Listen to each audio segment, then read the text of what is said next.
تحف بلبا الستہ طاہر پیش کردہ رومانہ شاہد چیپٹر 4 اپنی اپنی یادیں۔ اور پھر ایک دن ایک انوکھا واقعہ ہوا۔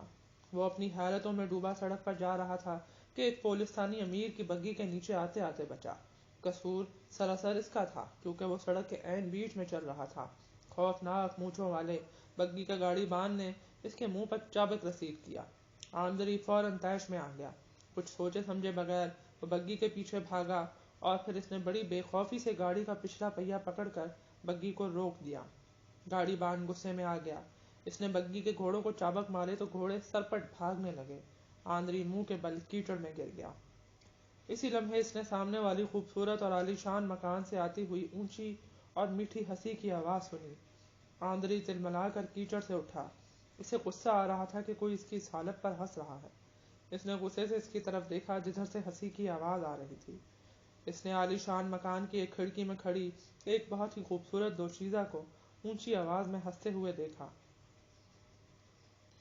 آندری کا غصہ یکدم ٹھنڈا پڑ گیا۔ ایسی خوبصورت لڑکی اس نے کبھی نہیں دیکھی تھی۔ لڑکی اس کے حلیے پر ہنستی چلی جا رہی تھی۔ ادھر آندری بالکل بھول گیا تھا کہ وہ کس حال میں ہے۔ بدحواسی میں اس نے اپنے کیچڑ سے بھرے ہاتھ چہرے پر پھیرے تو وہ چہرہ کیچڑ سے لت پت ہو گیا۔ اس کے اس حلیے کو دیکھ کر لڑکی اور بھی زیادہ اونچی آواز میں بے اختیار ہنستی چلی گئی اور پھر وہ خوبصورت لڑکی یوں ہی ہنستی ہنستی کھڑکی سے غائب ہو گئی۔ آندری کے دل پر قیامت ٹوٹ چکی تھی۔ وہ سنبھلا اور اس نے اس گھر کے ملازموں سے پوچھا کہ وہ لڑکی کون ہے۔ ملازموں نے اسے حقارت سے دیکھا اور کسی نے بھی اسے یہ نہ بتایا کہ وہ لڑکی کون ہے۔ آندری پر ضد سوار ہو گئی کہ وہ اس لڑکی کا پتہ چلا کر رہے گا۔ اس نے آس پاس کے گھرانوں کے ملازموں سے پوچھا تو اسے معلوم ہوا کہ وہ لڑکی کونو کے گورنر کی بیٹی ہے جو کچھ عرصے سے یہاں ٹھہرا ہوا ہے۔ آندری جیسے پاگل ہو گیا۔ سارا دن بے چینی میں گزرا۔ رات کو اسے نیند نہ آئی۔ وہ ایسی ترکیبیں سوچ رہا تھا کہ جن پر عمل کر کے اس لڑکی سے مل سکے، لیکن کوئی ترکیب سمجھ میں نہیں آ رہی تھی۔ پھر اس نے ایک ترکیب سوچ ہی لی۔ ایسی ترکیب وہی سوچ سکتا تھا جس کا خون بہت گرم ہو، جو نہ ڈر اور بے خوف ہو۔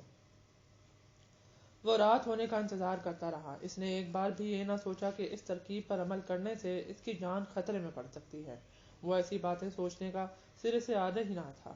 وہ تو دن میں کئی بار اس گھر کے سامنے چکر لگا کر آیا تھا اور اپنی ترکیب کو آزمانے کا فیصلہ کر چکا تھا۔ وہ صرف ایک بات جانتا تھا کہ جوں ہی رات گہری ہوگی وہ اپنی ترکیب پر عمل کر لے گا۔ اس راہ پر چلتے ہوئے کیسے خطروں سے سامنا ہوگا اس کے بارے میں وہ سوچنے کے لیے بھی آمادہ نہ تھا۔ وہ تو اس لڑکی کو دل دے بیٹھا تھا جو بہت خوبصورت تھی اور جس نے کھڑکی میں کھڑے اسے بگی کے گاڑی بان سے چابک کھاتے اور پھر کیچڑ میں گرتے دیکھا تھا۔ اس کی میٹھی ہنسی اس کے کانوں میں مسلسل گونج رہی تھی۔ یہ جان کر آندری بہت خوش تھا کہ اسے جو دوشیزہ پسند آئی ہے اور جس کے لیے وہ ہر خطرہ مول لینے کا ارادہ کر چکا ہے کوئی معمولی لڑکی نہیں بلکہ بے حد خوبصورت ہونے کے ساتھ گورنر کی بیٹی بھی ہے۔ ایک دن پہلے اس نے اسے دیکھا تھا اور صرف ایک رات اس نے صبر سے کام لیا تھا۔ اگلی رات وہ اپنی مہم پر نکل کھڑا ہوا۔